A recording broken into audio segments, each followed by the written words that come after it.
Hey folks, Brendan here from Bluelight, going live for you inside the Bluelight Facebook community, the Facebook group that now has almost 22,000 members in it. Can you believe that? If you're watching this on the replay, then check the links below and come and join us. And if you're watching this on YouTube, then please do like, please do subscribe, and that way any more videos I make that are going to be useful for you in your police recruitment and your career in the police are going to go straight into your inbox. Magic of YouTube or magic of Facebook. So like and subscribe. But if you're watching this on live, then welcome, welcome, welcome. Going live to you inside the Facebook group. The one that I set up about 5 years ago, just one person, and now look at it, 22,000, just amazing. So I've just finished some one-to-one coaching with a client who's preparing for an interview to get into a force. I'm not going to say which one it is.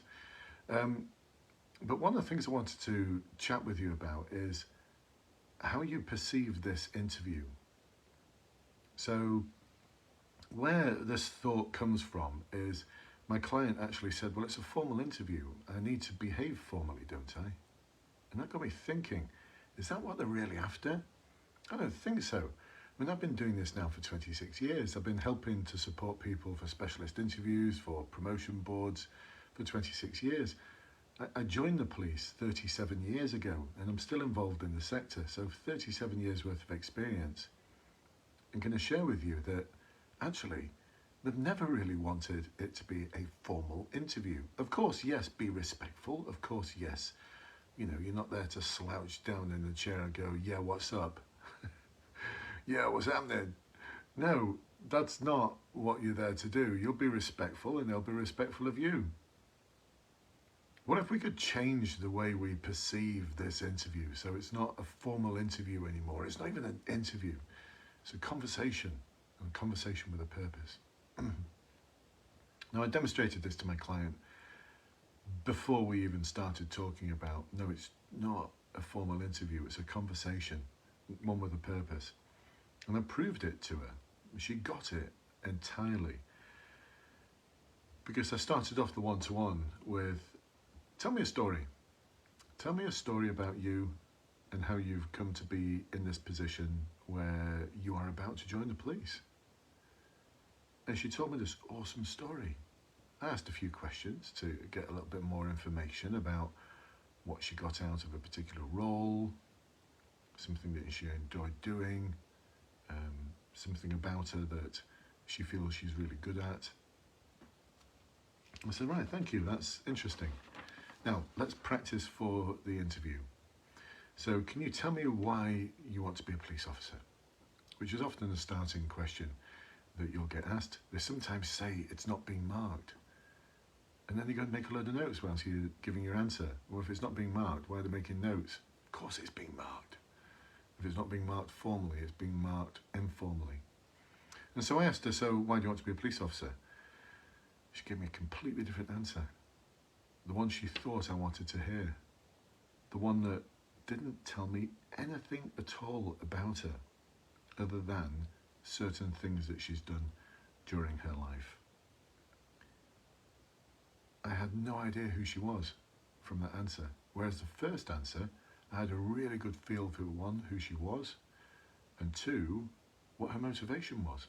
And it was really clear, and I really got a good idea about what was driving her desire to be a police officer.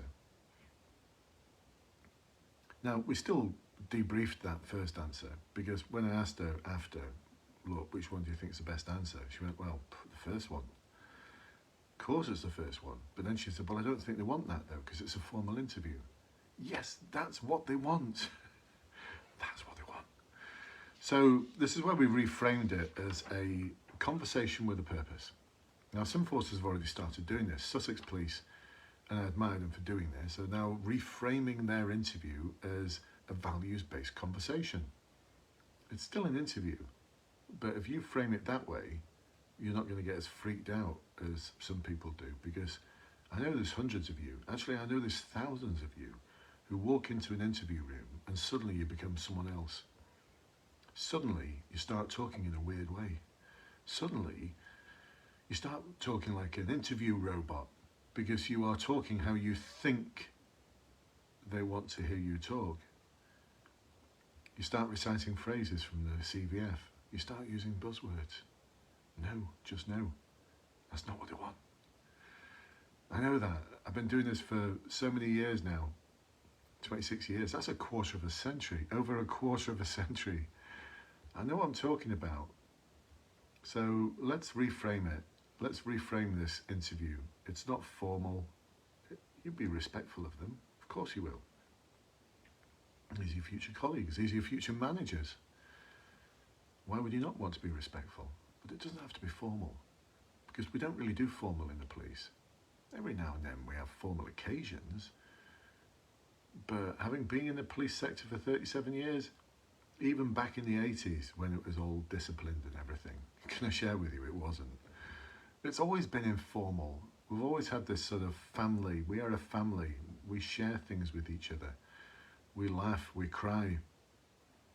We don't do formal. So why would you want to do it in an interview? No. A conversation with a purpose.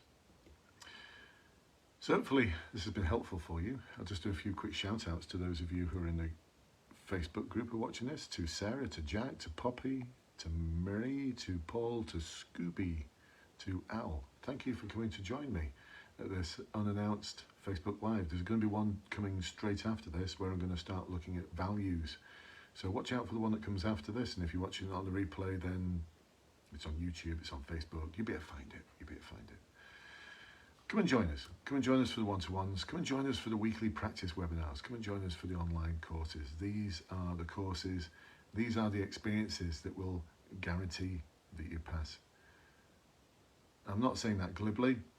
If you don't pass and you've done the work, I'm quite happy to give you a refund. You've got to do the work. You know, I'll show you the way. You've got to do the hard work. That's the deal. But check the links below. Come and join me. Come and join me on the webinars especially. That's where we really, really do learn. Or if you really want to go for it, one-to-one coaching. Oh my goodness. Well, I ruffle your feathers a little bit. You will approach your interview in a completely different way. Anyway, I'll catch up with you in the next one.